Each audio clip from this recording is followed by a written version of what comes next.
Hello, all. This is Maggie with On Pins and Needles. Welcome to episode 2 of our Slashing Stereotypes, the new Horror World series. Today we're featuring The Shape of Fear, and I have the great pleasure of speaking with Mr. James Jude Courtney, who's currently best known as The Shape himself, Michael Myers of Halloween 2018. James, thank you so much for being here today. Happy to be here, Maggie. Good to see you again. Yeah, as well. Like we were just kind of talking about having the con scene stolen from us for the moment. It's that much important to kind of make contacts and keep in touch with everyone else. Yeah. I think it's really important in this time for us to all be able to nerd out together a little bit. And you know, it's not going to last forever. We'll get to all congregate soon. Oh, yeah, absolutely. We always hold out hope, and that's the one thing that should keep us all together and moving towards a resolution to it all. I agree. Totally. 100%.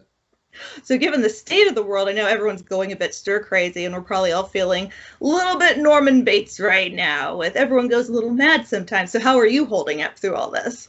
Managing to stay busy. I mean, you know, we rescued a little puppy who had parvo and then had to nurse him back to health. And, you know, I mean, it's you know, I've got my own projects that I'm working on. There's been plenty to do, plenty to keep me busy. And I've been neglecting my music. So I've been picking up a guitar and playing a little piano again and just sort of, you know, and preparing for the onslaught when we're finally free to get out and work. So it's been a good time. It's been I wish it would be a more restful time, but I really haven't had that much time to rest. Well, I mean, that's good. I'm so glad that you have all the things to do to keep you busy, because so many people, their options are so super limited at the moment. So that's really good. And at least you do get the point to get back to your music a little bit, even between all that. Yeah. I mean, we have a choice in these times. They can be constructive times, or they can be, you know, sad, depressing, destructive times. And so it's really just a choice. That's very true. So you happen to be, in my opinion, I think a lot of people's opinions, you're like one of the nicest bad guys in the industry at this point. And it's so fun to see the radical difference between your on-screen presence, which you emote such intimidation, it's great, and versus your real life presence, which is just super kind. And it's interesting to see how well you're able to tap into that other side that you do bring to life in the roles that you do. And I kind of feel like one way that you do that is because you have such a great appreciation for the all-encompassing human experience of life, and how we have the capacity for such a wide range of emotions, from the happiest to the most terrifying. And through that, what do you think is the most appealing aspect of the horror genre specifically? Well, I think, you know, for me, and I've discovered this, especially meeting the fans, and I really didn't consider it because prior to this, I've done a lot of work on my shadow side, you know, so, you know, I'm very comfortable with the fact that myself, James Jude Courtney, has a stone cold assassin living in him. I'm very, very capable of violence and retribution and vengeance. And I've done a lot of spiritual work. I've traveled in the jungles of South America to do plant medicine and shaman. I've worked with rabbis and ministers and the Dalai Lama, and, like, you know, a wide variety of spiritual perspectives. One of my dearest friends, who passed away not too long ago, Maury Rapkin, was one of the first licensed psychologists in the state of California. He did LSD in the 1950s with Aldous Huxley and Cary Grant. I sat at his feet like literally every week, every Thursday. Some buddies and I would hang out with him. He was an anger management specialist. So, you know, these various strains and energies that I learned from and grew from, ideally as a human being, brought me more in touch with that, you know, the multidimensionality of what it means to be human. And then the fans really, you know, when I started going to the cons and started meeting the fans in person, I discovered that amongst all the peoples in the world that I've been around, and I've traveled so many places in the world, and I've met so many people, that horror fans are just the nicest freaking people on the planet. I mean, and some of them are scary looking as all hell, but, you know, when you look at them and you get in their souls, it's like, these are kind, gentle people. They're courteous. It's like, unlike other groups you can go to, other conventions, whether, you know, I mean, a million other conventions, whether it's a Comic-Con or a gun show or a boat show, or, you know, there's a million things, and people are rude and they're jostling a line. The horror con people are courteous and gentle. And so then I started working out this theory that the people who invest themselves in horror films are working out that shadow pathos in their subconscious. So whereas other people are denying the fact that they have this inside them, that we all have this murderous intent inside of us, that we all have these various amygdala forces, you know, the reptilian brain that takes us to that black and white place where we're fight or flight. I think horror fans have really sort of exorcised that out, those demons out, by immersing themselves. And it actually reminds me of a friend of mine who's a kind of the world famous astrologer you'll never find. But he is, I've known him like 35 years, and he's been extremely accurate with politics and business and women I meet. And one of the things he told me about Ronald Reagan was when Ronald Reagan, his astrologer told him that he was destined to be assassinated. And he was like, well, how do I get away from it? And she said, immerse yourself in assassination. So he and Nancy Reagan would watch tons and tons of assassination films. So instead of running away from the problem, instead of denying the problem, the idea is to move into the problem. And I think from a psychological point of view, you know, certainly from a warrior's point of view, is like you're being attacked, you put your ass into it, man. You take care of business.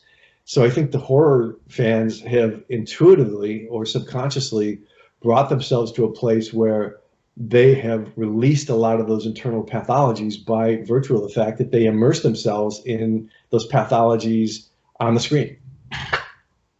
I would agree 100% with that, actually. I know for me personally, I was able to work out a lot of my own fears and confront those and get over those by getting into the horror genre, looking at like the special effects, which interested me most. And by seeing how everything broke down, it takes away that fear. And then you kind of face, what is it I'm really afraid of? And then why? So I totally agree with that. And the horror genre itself, it's such a strange niche with so many misconceptions about it anyways. A lot of people dislike horror because they get really squeamish or they just flat out don't like to be scared. And the funny thing is that it keeps evolving over time. So now you have horror mixed with comedy, romance, action, almost everything. Right. So if someone asked you if they were interested in exploring the genre, what would you recommend them to start with? In terms of like a new fan? Yeah, if they decided that I'm curious about horror, what movie should I start with? Dude, Halloween 2018. Come on.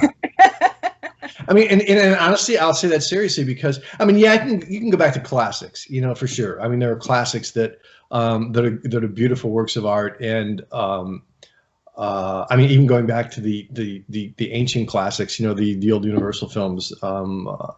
Frankenstein is hands down one of my favorite movies of all time. Because of the humanity in those and you know the time they took to make these films.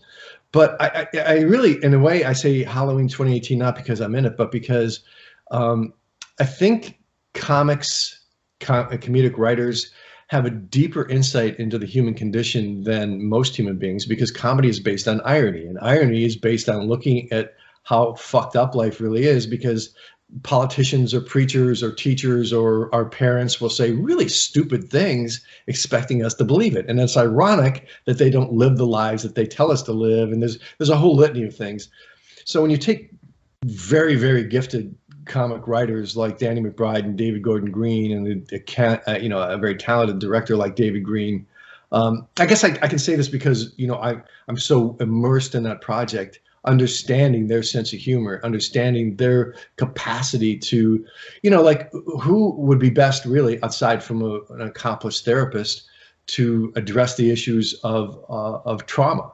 Well, a comic who can look at his own trauma and go, dude, that was fucked up, you know, and go and make jokes about it, because humor definitely is a way to get past a lot of our trauma.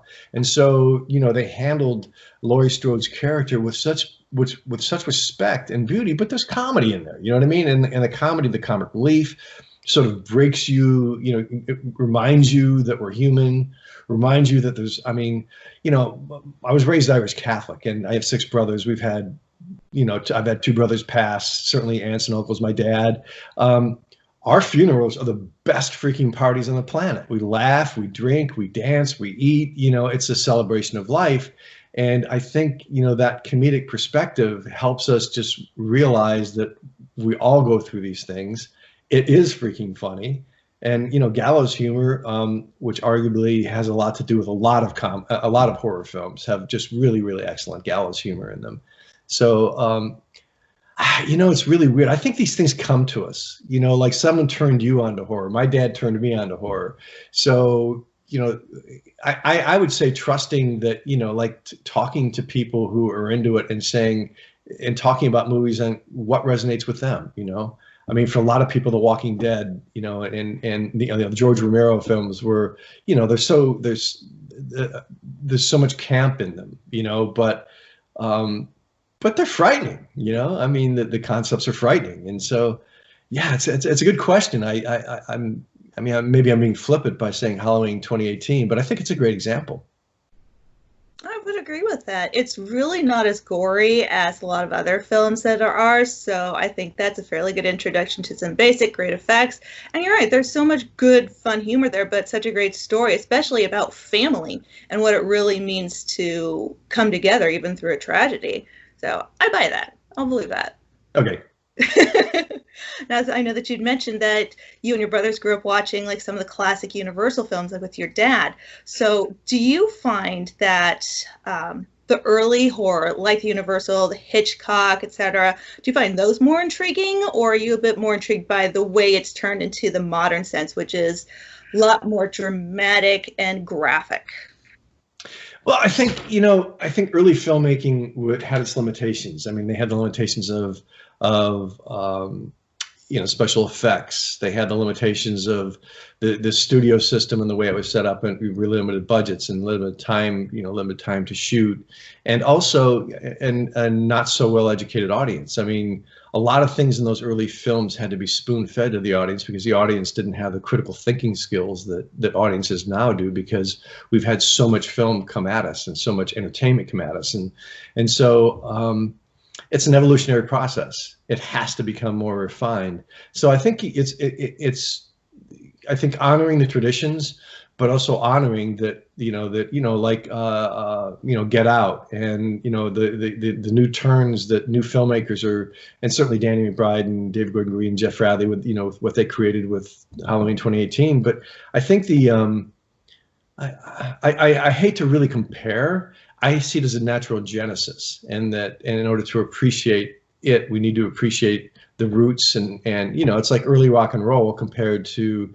you know, what happened through the 60s and 70s and 80s and 90s, and now. I mean, there's a through line, but it always goes back to the roots. You know, when you look at people's influences, they're influenced by the Beatles or Chuck Berry, or, you know, or the early R&B artists, and, you know, so. I think there's a direct correlation there too. It's a natural progression, but it always swings back to the roots. Absolutely. And there's definitely that thing about people being open to the evolution too, which for everything. It's like, absolutely, you want to honor the roots and where things started, but be open to change. Nothing has to be terrible just because there's change. No, change is good. And I think, you know, I think this whole thing with the way, you know, so we just finished Halloween Kills. And I think it's going to be a remarkably, I love it. David Green loves it. You know, Chris Nelson, the special effects makeup guy, loves it. I mean, everybody who has really deeply invested in it, Ryan Turek loves it. We're all very proud of what we've created. And it is, in our minds, a natural progression from Halloween 2018. And so, but of course, when you have a natural progression as an artist, you've got to take risks. You know, I mean, it's, you know, Bob Dylan went from folk to electronics. I mean, you know, the Beatles were constantly changing. You know, REM, David Bowie. I mean, all these rock artists that were constantly morphing and changing. The Rolling Stones. You know, and you have to take chances. You have to take risks. To say maybe some of the fans will go, oh, well, it wasn't what it was. Well, no, it wasn't. It's not supposed to be. It's supposed to be something new. So I think honoring that natural. Trusting your instincts, and when you have the instincts of people like David Green and Danny and those guys, Ryan Turek, all those, you know, all the wonderful Malik, all the wonderful people that are involved, that I'm so lucky to work with, their instincts are so acute. So I think, you know, we have to expect that it's going to grow, it's going to be different, and then, you know, the idea is like, strap yourself in, kids. It's going to be a ride, you know. As it should be. I think one of the best parts I enjoyed about 2018 was the fact that it did take such care to the original and all the homages that were thrown in there. It was brilliantly done. And that's not going to end. That's definitely a cycle. That's the respect for the original, and the subtle, you know, the Easter eggs, the homage. I mean, but it's definitely its own animal at this point. Oh yeah, absolutely, which is great. Can't wait to see what happens next when it's unleashed. Can't wait for you to see it. And it better come out on time, I swear. I really think it's going to. I really do. I mean, you know, who am I? I don't know. But all the word I'm getting is they're still planning. Good. Hopefully so. So a lot of horror, most horror actually, is really kind of based off of reality by some point, and then it's molded into its own story. Now, statistically in real life, the majority of serial killers are male. So do you feel that that actually plays a part in the fact that the majority of movie killers are male as well? Yeah, I think so. I think so. I mean, because there's another.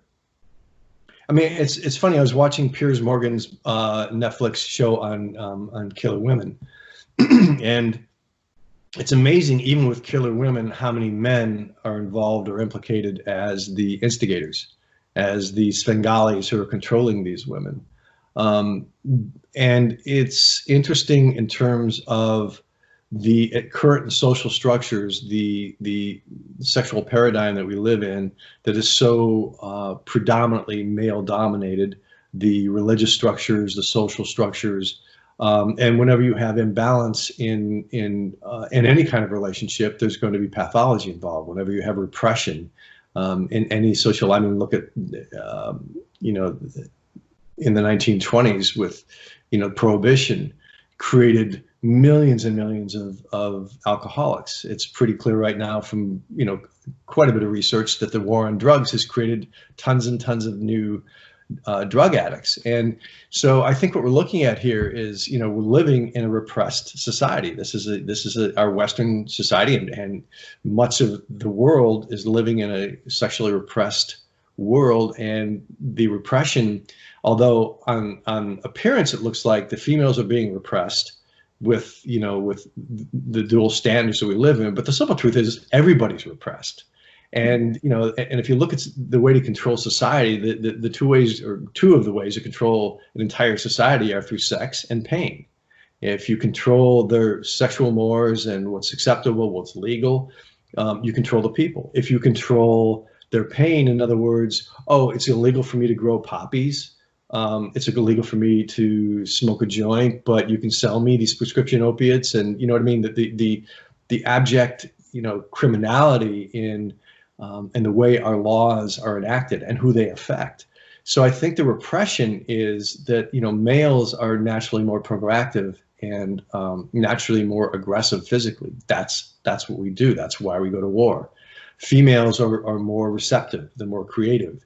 And so the way, I mean, honestly, my mother was a peace activist in Belfast, and she and my uncle, who's dead now, so I can talk about it, was a gun runner for the IRA, and they used to argue about the natural process and what to do. And my uncle's argument was, until England feels the pain that we do, they are never going to let go of Ireland, and that's why he justified bombing shopping centers and bombing pubs and smuggling guns.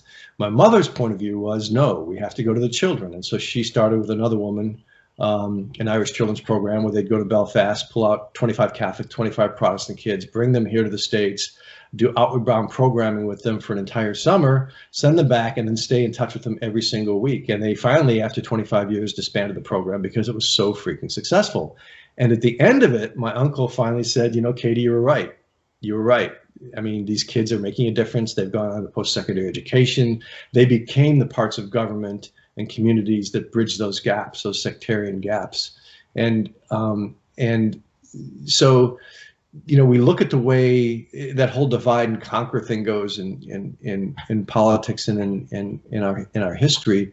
The coming together of the sexes, of the races, where we release these disparities, I think we would see then a lessening of the pressure that causes men to be psychopathic killers, that causes the psychosis. Women, on the other hand, are more likely to become borderline, you know, borderline personalities, you know, for whatever trauma they face. But then their borderline pathos doesn't necessarily exhibit the same pathos of violence that men do, because we are naturally going to be more violent.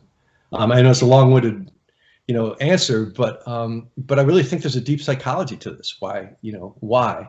And I think horror films, again, can help us release that pathos, especially for males. I mean, I look at, you know, the majority of cons, you know, when I'm at the cons and I meet the fans, I meet tons and tons of women there for sure, But there are more men than there are women. Mm-hmm. Well, it is interesting too because, and I do agree. I think that it all comes back down to the element of control. You know, way back in the day, things were more matriarchal society, and then something changed, became more patriarchal. So that level of control is just there all the time. And of course, depending on, you know, what level you're talking about, you know, the males are trying to reclaim that control by whatever means necessary, which does lead back into the psychosis, which produces, you know, the serial killers. Women are certainly capable of the same thing as well. But I think the women, if you get to that point, they're going to be a lot more calculating as well. I mean, just depends on the individual, because obviously that changes from person to person. But I definitely agree that there's that evolution and change there. And it's interesting because with the horror community, which has always been dominated by men for the most part, like you're saying, you see a lot more men at the conventions. The statistics are showing that there's a lot more growth in terms of female artists, directors, and et cetera. And why do you think that that is?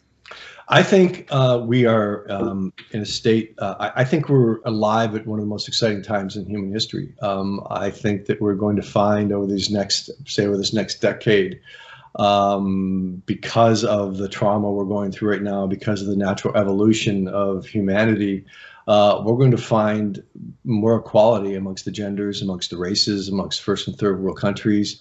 I think this whole COVID experience is a part of it, because the pandemic, you know, who's handling it well, who's taking responsibility, who's not, who is caring and nurturing through this process, who's callous and disregarding. We're looking at all these things, and a big thing that's coming out is the economic disparity. And my belief is that as I look at the patterns of society and what's going on, I think we're well into the event horizon of a more equal and balanced world. Now, it scares a lot of people, and some people, when they get scared, they get violent, you know, and that's why people run around, you know, threatening people, killing people, losing their, you know, or feel the need to run around in public displaying weapons when, you know, when the warriors I know would never display their weapon. I have a CWP. No one's going to know I'm carrying a gun when I carry a gun. That's the idea, you know. So I'm not judging anybody for their expression. Certainly, we all have to go through our own learning process and express ourselves in the way we see fit. But I believe we're evolving to a more understanding and comprehensive world, and this is all a part of it. So yes, we're going to see more women involved in every level of society, and conversely, I think we're seeing men being more understanding of their own personal, spiritual, and emotional growth. You know, more men are going to therapy. More men are becoming in touch with their emotional side. They're the quote unquote feminine side. That's not to mean that they're, you know, anything less of what we consider honorable and courageous and strong in a man. I think actually the coming together, and that's what I'm seeing is the fandom. You know, when the female fans that I'm meeting are you know, every bit as excited and rabid as the male fans. But I really don't see that. That's another thing is, you know, the men and women I see in the cons, I don't see any gender classification there. You know, I mean, and I don't see any, you know, amongst even the alternative gender classifications, you know, how one defines oneself, how one chooses to represent oneself. It's just accepted because we're all human beings at the end of the day. Oh, absolutely. And that's a beautiful thing too. You know, circling back to that is we all nerd out about the same things, and it's a wonderful thing to see. So talking about women in the horror genre, in the films themselves, traditionally women are pretty stereotyped into certain tropes, suffering abuse as a plot device, being just a ditzy girlfriend or the sexy eye candy, or the idealized pure final girl who usually has to fight her way up from being one of the tropes. Why do you think women are relegated into those categories? I think that's been part of the, you know, you look back at, I mean, thousands of years of patriarchal society. You know, I mean, women have been chattel for the majority of our history. You know, it's only recently in this last century that women had the right to vote in this country. I mean, women just started driving in Saudi Arabia. So, you know, I think that's a reflection of the ideal that, you know, the man is the hero, the woman is the, you know, is the lady tied to the railroad tracks, and, you know, Dudley Do Right's going to come galloping along in his, you know, in his red uniform and save the day. And now I think we're beginning to understand, at a time when we're seeing, you know, really, you know, profound and powerful female heroes stepping forth in the world. Powerful female politicians, powerful female, you know, the Jane Goodalls of the world. I mean, people who are really taking leadership positions, and are, you know, speaking truth to power.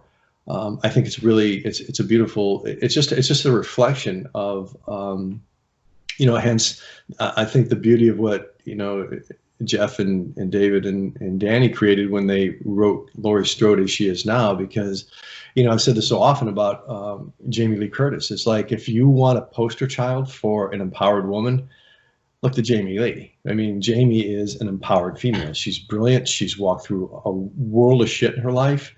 She got through it. She is kind and compassionate and intelligent and fierce and self-deprecating, and she's everything that you would look to any human being to look at as a leader. And so they chose to take the strengths of Jamie as a person and apply that, or Jamie was perfect for it, to create a character where she is like, okay, she's taken it back.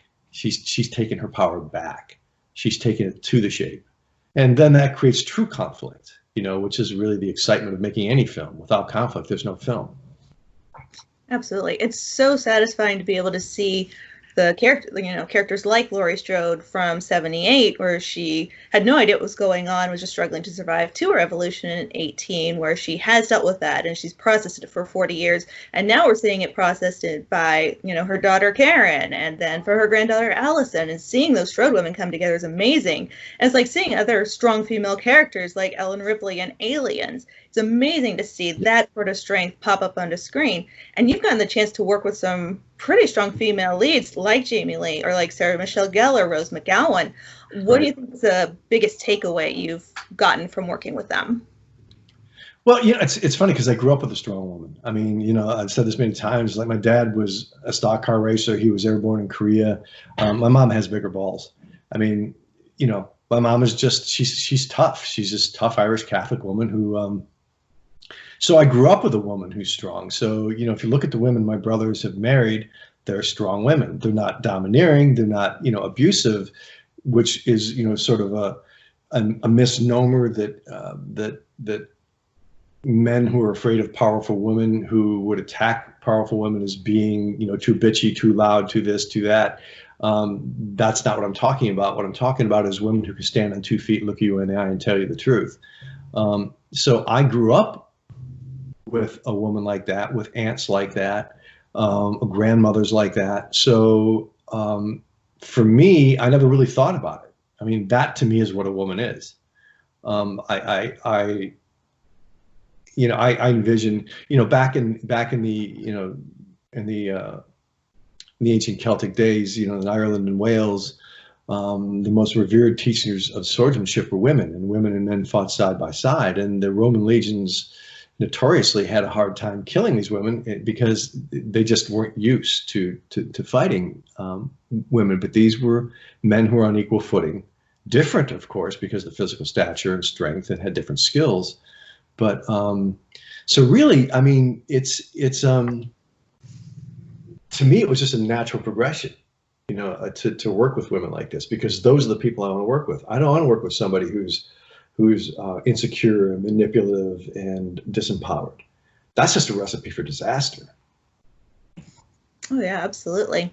All right, we'll get you a couple more questions here and then we'll wrap up because I don't want to take too much more of your time. Cool. So do you think that you yourself could survive a horror movie? Of course I do.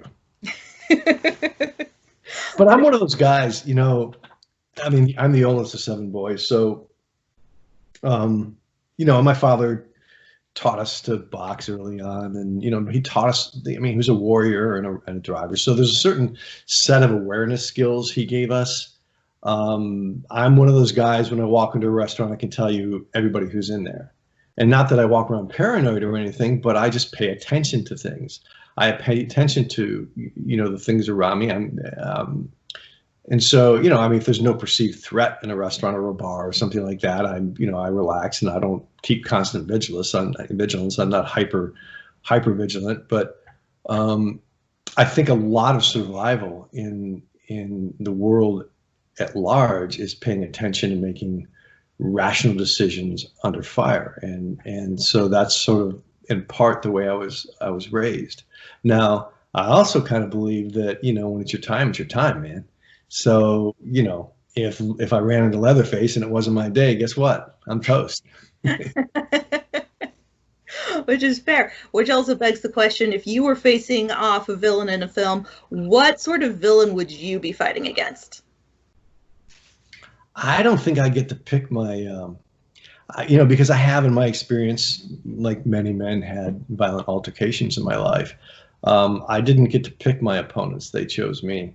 So, and normally, of course, bullies and thieves and violent people choose victims they think they want to take advantage. No bully, no thug really wants a fair fight, so they tend to take advantage of people when they're weak, when they're I mean, I once had a locked and loaded shotgun pressed to my temple, but I just had knee surgery, so it took away a lot of my fighting skills, but I managed to get out of it fine anyhow.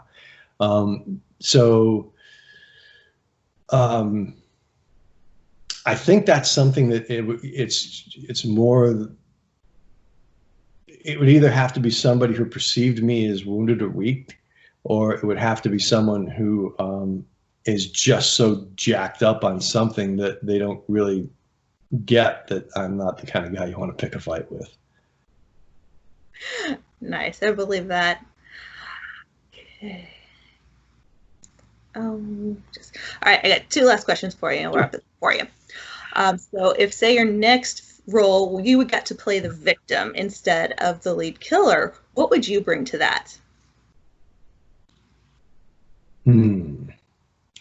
I would have to say it would have to be something where the character is working is perceived as a strong, invulnerable person, a person who is not likely to become victimized, and then show human qualities that would allow a character like that to make mistakes or not be aware.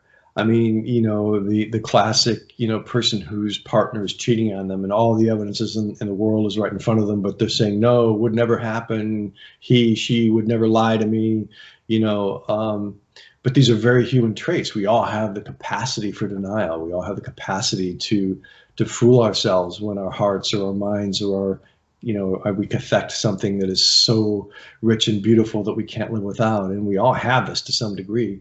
I think if I were going to play a character who was a victim, I would want to bring out the humanity of the tragedy of the fact that we're all capable of making mistakes and making choices that could put us into great jeopardy or jeopardize our families or our friends. I mean, I'd want to make it a character study on the actual reality of humanity. Yeah, that'd be very interesting to see, because you do emote so much emotion in what you do, even when you're not saying anything. It'd be very good to see that sort too. It's always nice to see the flip sides when people get to change their norm of what they portray. Oh, yeah. Okay. And have you ever been to a place that completely creeped you out? Like completely creeped me out? Yes. Did you ever get scared by going somewhere?